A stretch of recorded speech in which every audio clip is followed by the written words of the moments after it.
Different's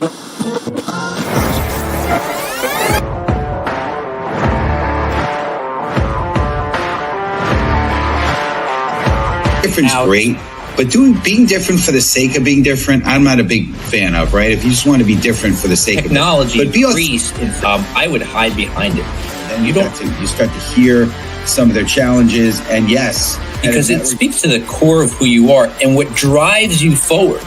Because what makes you different is what drives you.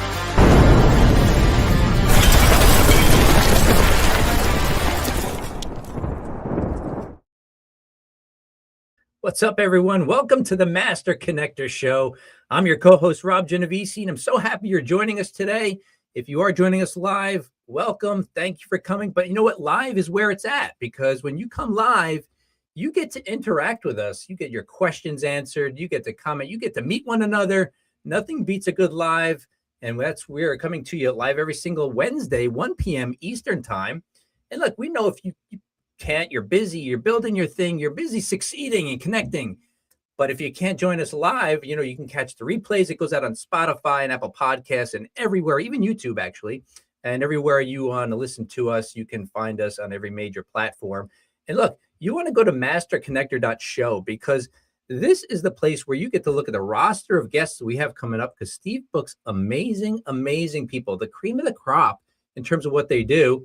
And you can bookmark a specific day that you need to be here live so that you can get your question answered. Those questions, those answers to the questions, they're the gaps between your knowledge base that will connect the dots for you that help you get to the next level. So go to masterconnector.show. If you also want to learn about how to sponsor an episode, you can do that as well. Or if you want to be a guest on this show, you can apply there to masterconnector.show. And listen, I got to tell you this. You want to catch my buddy Steve's TEDx talk, which came out several weeks ago. He was down in Houston, Texas.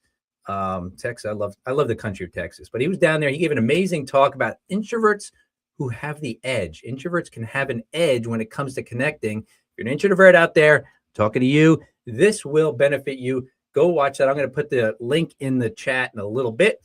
So you want to catch Steve's TEDx talk. Today's guest, this is great stuff. People might think this is woo-woo, man. I'm going to tell you something. I'm a guy who was stone cold at one time. I'm very pragmatic, very practical. I would just call it as I see it. And I had no place for emotion in what I did. And it got me nowhere, because you want to be able to connect truly emotionally with loving people, helping people. And we're going to talk about that today. So I'm so excited for our guest. But listen, we're all connectors out there, but there's only one master connector. So let's bring him on right now, Mr. Steve Spiro. What's up, Steve? Where are you? Where are you? Come on. Are you there? Get in? Okay. Wait, hold on. There we go. There we go. Figured it out. I love technology. Oh man, Rob, I don't know if I've ever seen you cry. Come on, man. Let's see some tears right now. Come on. Anyway, so like we were talking backstage with Genevieve, and I was watching a video of her. Hopefully, we'll talk about this. So powerful. I was sitting there watching by myself in my office, and my eyes are starting to well up. And that's the kind of stuff that I lacked so long ago. Yeah, that connects with people when they see that vulnerable side. No doubt about it. Absolutely, and you've come a long way.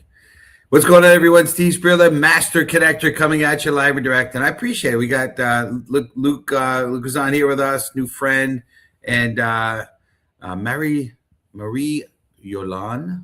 Hoping I'm saying it right, Marie Yolan. Anyway, connected with her today. Great gal. Luke, the pleasure of being on his podcast. He's an amazing man as well. And I think they're both from the beautiful country of Haiti. So that's interesting. Coincidentally, they're on here with us. But of course, Yolanda, amazing. Appreciate Yolanda. But anyway, here we are. Listen, the question is this. What is the voice you're afraid to use? What if the voice that you're afraid to use is the very voice somebody else is waiting to hear? And, as you guys know, some of you guys know my story, being an introvert. I had zero value. I didn't believe that I had value. When I walk into a room, I just found a corner and I was the observer. I didn't really want to talk to anybody. If somebody asked me a question, my concern was I would stumble, I would stutter, I wouldn't know what to say, I would freeze up, things like that. And crazy today, knowing that, as Rob said, TEDx speaker, now speaking on stages. We've got the show. I written a book. Can't even speak. Written a book, not wrote a book. Or I guess wrote a book too. But just so different. And we're going to speak a lot about this. But listen, I believe everybody has a story. And actually was on a call today with Marie Yolande. And we were talking about this. We all have the seed of greatness within us. And I believe everybody has a story that is really needs to be shared. And you are worthy of that. And because your story is going to motivate somebody, or they're going to inspire somebody, or they're going to give somebody hope, whatever. And we're going to hear a lot about that today. And there's so many ways that you could express your story. My journey to becoming a speaker started out by just literally took my phone out. I took, I have an iPhone, and I put the video part on, and I just started talking to the camera. And it was on a Friday. I called it Fire to Friday, Master Connector Tips. And back then I was speaking for 3-4 minutes because, this is prior to TikTok and everything trying to be within 30, 40 seconds or whatever, things like that, within a minute, And I just talked. And then I got some buzzes from that, and that sort of, opened the door to other areas. But anyway, again, not about me. I want you to understand you have a voice. The world needs to hear your voice, because your voice can really make a difference and move the world. And we're going to talk about that today. So if you're ready for me, my man, Mr. Rob G, to introduce our guest, type in the comments. Let's go. Robbie G, I pass to you, buddy. All right, let's go, everyone. Genevieve Piturro is a TEDx speaker, 7-time award-winning bestseller author, and the founder of Pajama Program, a national organization that has delivered more than 8.8 million pajamas and books to children in need over the past 25 years. Her work has been featured on the Oprah Winfrey Show, Today, CNN, Forbes, and the Wall Street Journal. Today, Genevieve helps leaders and organizations build stronger cultures through purpose, love, and human connection. Please welcome to the show, Genevieve Piturro. What's up, Genevieve? Hi, thank you both. Hi, Steve. Hi, Rob. Wow, so cool. I know we've been planning on this for quite a while, so excited to finally have you on here, and what an honor and a blessing for sure. Super pumped. So let's dig right into it, okay? I mean, so a big part of this is finding your voice, or it's about your voice, right? And it's funny because I was at this amazing, if anyone hearing this ever wants to think about becoming a speaker, I was in this 2-day intensive program down in the beautiful town of, it's on the PA Jersey border. I'll remember it in a minute. The company's called Heroic Speaking. Amazing program. And had an opportunity to do that. And big part of it was finding your voice. And so let's talk about that. So community, type in #voice. And again, I appreciate everyone in the comments. I appreciate you guys connecting with each other and so forth. But what does it truly mean to become a voice that moves the world, Genevieve? Well, good question. And I didn't know I had one until what happened. But I think it does take courage, because to stand up for something that you believe in, especially if it's a new idea or you're new to it, it's unsettling, right? You don't know who's going to take to it. You don't know if you'll be standing there all alone in 20 minutes. So it takes courage to say and start something that could become a movement. You don't know, but to be true to yourself is special, and not enough of us do it. Yeah, love that. Yeah, and you mentioned Rob G. You got a question? Go ahead, buddy. Well, I was just going to say, like I was saying earlier, I did watch that video of you on Oprah from some time ago, and it's interesting because in the intro we said 8.8 million pajamas on that show, which was obviously some time ago. I think you said you had done something that almost blew you away, and it was 83,000 pairs of pajamas. And so I would say, when you did that and you had just gotten on Oprah, I mean, when you first started out, did you think that what you were doing would make such a difference? No, never in my wildest dreams. I was an executive. Now, I was climbing the corporate ladder. I wanted to be Mary Tyler Moore. And I was in New York City, totally different than the life my parents from Italy expected of me. I wanted to be an independent woman in a man's world. And so for 12 years, I was building this corporate career, climbing the ladder, as they say. And one of the things was that you didn't show your emotion, so you just did the work and you wanted to be a big boss. And that was my goal. And, a few times I would read to children in shelters. And one time I followed, after I read the stories, to these children who were lost and frightened because the police or social workers had taken them there for safety. And I saw them trying to sleep in their clothes that they've been wearing for days. And they couldn't sleep, and we all get that anxiety, and imagine it in a 5, 6, 7-year-old. And I noticed that they were wearing their clothes and that they weren't wearing pajamas. And I had a mom that, was at our bedside, 4 of us kids, one at a time, and, snacks and laughter and stories and pajamas to wear. And these kids didn't have that simple item. And that's what occurred to me above everything else. So I brought pajamas the next time.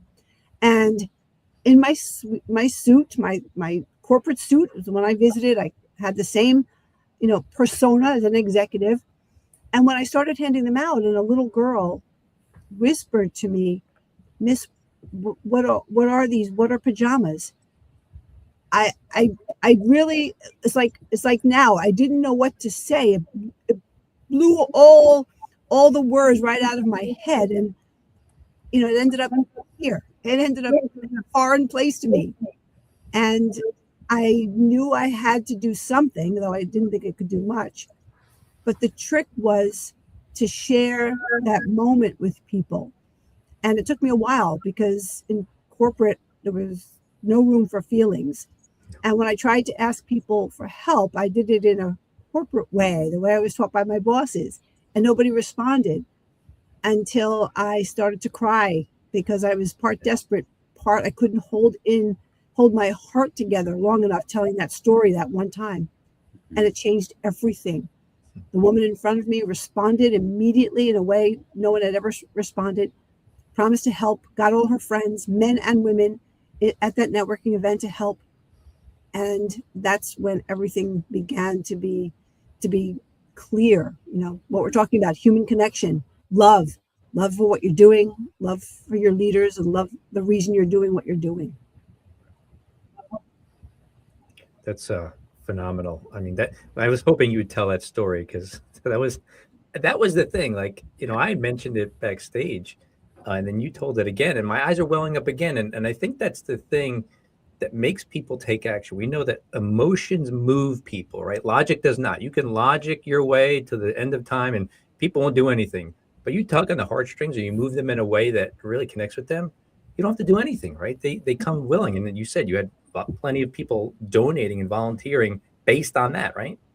Yeah, it's sad that we're so hardened. I think we're softening up now because we're desperate for connection, and we realize what we've done in pushing it down, and that's what I had done. I realized I had pushed this whole big part of me and life, and to my left and to my right were people I didn't even know, didn't take time to get to know until I was real.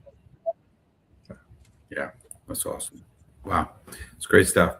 I just want to acknowledge Pascal Henri Guillon, probably butchering. Sorry, Pascal, but I so agree. As the usual say about your real strength, your only true might is when you are the best holistic ambassador of yourself towards others within your nature. As for Genevieve, what a light to soothe souls. There you go. Appreciate that. Thanks, Pascal. Great stuff. Thank you, Pascal. For sure. But you mentioned courage before, and I heard courage be, called and referred to as moxie, and so I want to talk about moxie a little bit. So community, type in #moxie. So how do people embrace their moxie, right, when fear and self-doubt keep showing up? Yeah, it's taking a chance. It's when you just know in you something that you are restraining, letting out. This could do it. This is an idea. You hope but there's something that won't stop in you saying, try this. It can come out when you're desperate. It can come out when you're excited. It can come out when you're stimulated by something someone says or a need there is. For me, I saw this need. I saw this small thing that needed a champion. And I said, well, I don't know how much I can do, but I'm going to try. And that was the first thing, just trying to have the moxie to say, look, children don't have pajamas. And I thought, how is that going to land? But it wasn't really the moxie that had me cry, but then I realized it started with moxie. It started to be real. I took a chance. I let the tears flow. I couldn't hold them in anymore. And, moxie is such a powerful tool that we don't use enough. You can call it grit. I like calling it moxie. Yeah, love that. And again, I don't want to take the focus off of what you've done and your program with pajamas, but I was on with Marie Yolande, and she was the similar story. She's from Haiti, and she saw this devastated the earthquake that happened quite a while back, and she was watching images on TV, and she saw this woman lying on her stomach. Her whole back is exposed, and she's like, someone needs to do something. And she heard a voice, voice from above, if you will, and like, that's you. And so she literally dropped everything, got on a plane, and she gave her notice, and she went and did it, and that's moxie. It's crazy. And yes. She has a program. I got so moved by her story that she's got a golf outing coming up in a week and a half. Rob, I know you're a big golfer. Maybe you want to take a look at that, but it's going to be in a week and a half in, I think, Queens. So it's in the New York area, but benefiting this mission of hers, which is putting up a hospital in the mountains in Haiti. It's amazing. Mm-hmm. But anyway, not to get off track, but yeah, that's moxie, right? Yeah. Yeah, we need more people with moxie, but we see it more now. And I think because the world is in a different way, I think you see people rallying for each other. A lot of times it is because people need help, and that's beautiful. But it's in all things more and more now. Thank goodness. Yeah. We were talking about human connection, and alongside of that human connection, I think there's trust, right? So, under normal circumstances, if I'm getting approached to get involved in something, often I'm not so sure if there's some kind of scam going on or whatever. And I think, but when I had this conversation with Marie Yolande, I knew for sure it was genuine because we had a true connection and we touched each other's hearts, so to speak. So I want to talk about trust a little bit in terms of human connection. So community, type hashtag trust. Tell us about the bowling lesson, because I guess there's a bowling lesson story, and what it taught you about trusting human connection, even when it sounds crazy. Yes. That's one of my favorite stories over the years. During the recession, there were 5 board members and me. And as with any founder and board members or anyone helping, the founder is usually the driver at the beginning with the ideas, with the enthusiasm, the leader. And usually the board members are board members because they believe in the mission and they trust the leader. So I was always showing up with ideas, fun things to do, fundraising ideas. And then the recession hit and it paralyzed me. I saw friends who were founders of nonprofits falling. I saw closed doors. I saw things happening and I was terrified. And I had made a promise.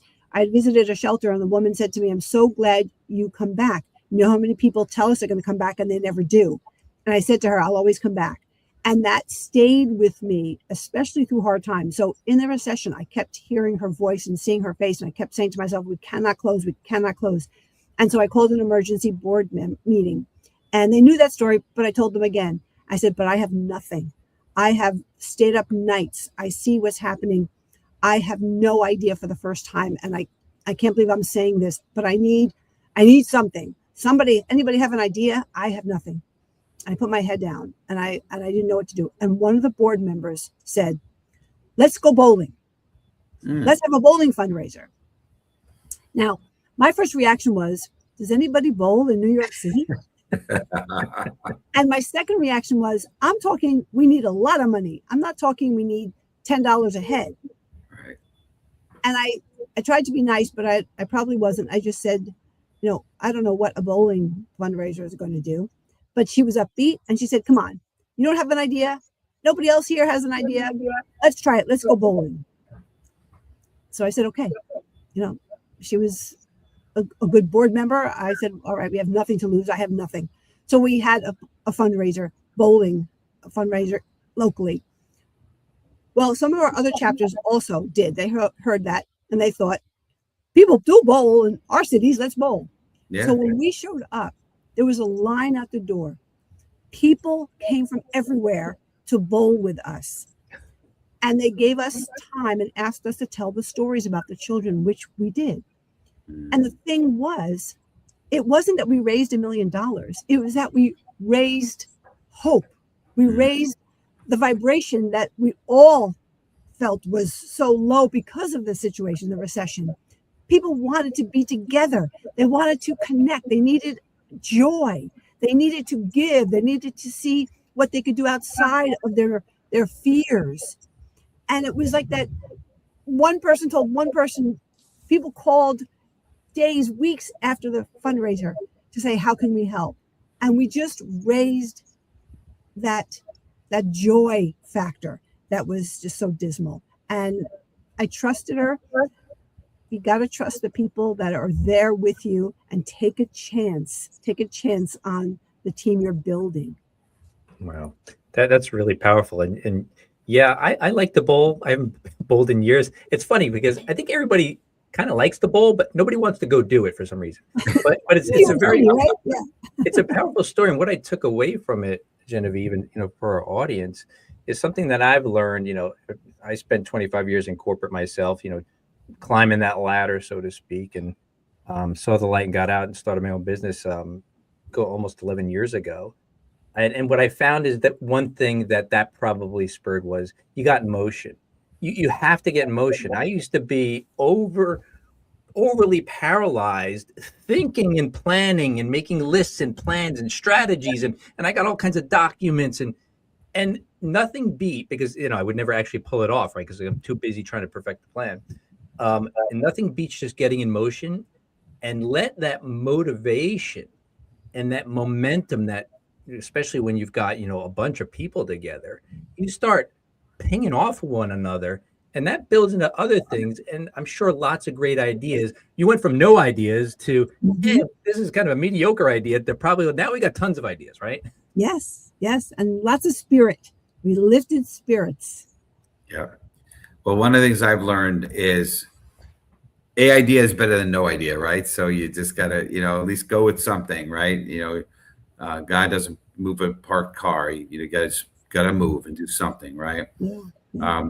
Well, you surround yourself with people that you trust, people who have proven that they are on the same page with you. That's key. No doubt, for sure. Yeah. So, when I do bowl, the rare times, and I think the good thing about bowling is anyone can do it. I'm really horrible at it. It probably at times will bring me to tears, but I can't be too hard on myself because, not like I'm doing it fine. I'm not like in a bowling league, so I should be better than I am. But your income doesn't depend on it, so that's good. Thank God it doesn't. Absolutely. Yeah, for sure. But I do want to talk about tears. I know Rob talked about it. So my question is, and you can type in hashtag tears. Why do tears and vulnerability often become the doorway to our greatest strengths? Well, I think tears, for one, they're visible. Nobody knows exactly what's going on inside you. Nobody can automatically see your feelings if they don't visibly see them. So when there are tears, it sort of stops everybody. Like, okay, what's going on? And you feel a connection, you feel empathy, you feel compassion. So I think because they're a visible sign of what somebody is obviously trying to hold in, people will automatically respond positively. Yeah. Certainly there are times when then that's not the case. But for the most part, I think we stop and we want to know, how can we hold this person in some way? How can we just give them a space, a safe space? And if they want to talk about what's going on, how can we help? And that's the most human side of us, and the side that I think we keep most shielded. Yeah, I agree. And I think, Rob knows this because he's lived this, but we have at one point a mutual mentor of us who, I would see him, we both see him up on stage in front of crowds getting, teary-eyed. And, as a man from the Bronx, like we were, at least I could just speak about myself. We were taught, be strong, don't show emotion, it just, you're not a man if you cry, right? Like all that stuff. And I saw this man who I highly respected get emotional and tears would come out. And I said, man, he's the most strongest, most powerful man that I've seen, because he's not afraid to show emotion, to show his tears, to show his vulnerability. I think it's so powerful. I agree. Yeah. Yeah. And my husband, I got married late, didn't do the Italian thing, get married and have kids. So I got married late. And when I wasn't making any headway with Pajama Programming, getting anyone to listen or do anything, I asked my husband, what am I doing wrong? And he said, well, every time you tell me about the stories of the kids, I cry. Nobody else cries? I said, I don't cry. I cry with you and you pick up on that, but I don't cry with anyone else. And he said, why not? I said, because I won't be able to stop if I start. And he said, you're making a big mistake. You're leaving out the most important part of what you're doing. Yep. So good. So good. For sure. We're getting to I'm going to try to sneak one in here. I think, in the world we are today, the word truth and people's perceptions of truth, there's a feeling out there that truth is whatever you believe. And then I've learned that truth is there's truth, right? Like you could disagree with the law of gravity, but if you go to the top of a building and jump off, you're still going to go splat, right? It's like you could disagree. So truth is really important. So community, type in #truths. And as we wind down here, what are the 4 truths people need to understand to step into their voice, Genevieve? I think be you. Be you. Don't try to be what you think other people want. Be you. Cry, laugh at the bad jokes, tell the bad jokes, be a nerd. Just be who you are. How tiring is it to try to just stay in the box? That's one. The second one is, the most important one to me is, I learned it's not the power of one that changes things. It's the power of one another that moves mountains and moves people. And let me think. Third one, I think whatever you're doing, do it with integrity. Do it not because of what you're getting from it, but for what you think the greater good will benefit from. So, and that includes you. So of course we'll benefit if we're doing something that we're thinking what will help other people. But if we get outside of doing it for our own good or how people will see us or for money or anything, it's not going to have the positive impact and the momentum and the legacy that, that everybody has a right to. Everybody has this. And that's probably the 4th truth. We all have something in us that we've maybe ignored. And it's time to let it breathe and embrace it. I love it. Good stuff. Well, that's amazing. I know you have an offer for the community, and just tell them what you're offering and the best way to reach you as we wind the show down, please. Sure. I help people find their purpose, just what I was talking about. So if you can find me on LinkedIn and my website, you'll find my email. I'm happy to give an hour consultation, talk it through with you, listen, and promise I'll be your cheerleader. That's awesome. Well, we appreciate all the great work you're doing. Keep up the amazing work. Thank you, Genevieve. Fantastic. And just what a blessing. So thank you again. Appreciate you. Thank you both. Yes, of course. Talk soon. All right. Well, wow. Amazing. Next week, episode 261, May 20th, same bat time, same bat channel. Why play for Team Positive with Sarah Schaefer? It's gonna be a great show. She's got great energy. Not that Genevieve doesn't, but she does, of course. She's got heart. Genevieve is just a ball of energy. And so if you want to learn more about some of the up and coming episodes, go to masterconnector.show. You can also find out about how to be a sponsor and be a guest if you'd like. Go there as well. And make sure to check out Rob's book, Don't Fear the Brand. I'm telling you, amazing book. Just saying. Anyway, I want to close down with a story, right? Trevor Noah, tongue twister, grew up in apartheid South Africa, feeling like he never fully belonged anywhere because of his mixed race identity and this difficult upbringing. Instead of hiding his story, he used humor, as we were talking about earlier, and honesty and vulnerability to give voice to painful truths and became one of the most influential communicators in the world. Let his journey remind us that your voice has power far beyond what you can see. And when you choose to share it authentically, you become a beacon of light that helps others find the courage to use theirs too. So, folks, let's remember to shine our light. God bless. We'll see you next week. And you start to hear some of their challenges, and yes, because it speaks to the core of who you are and what drives you forward. Because what makes you different is what drives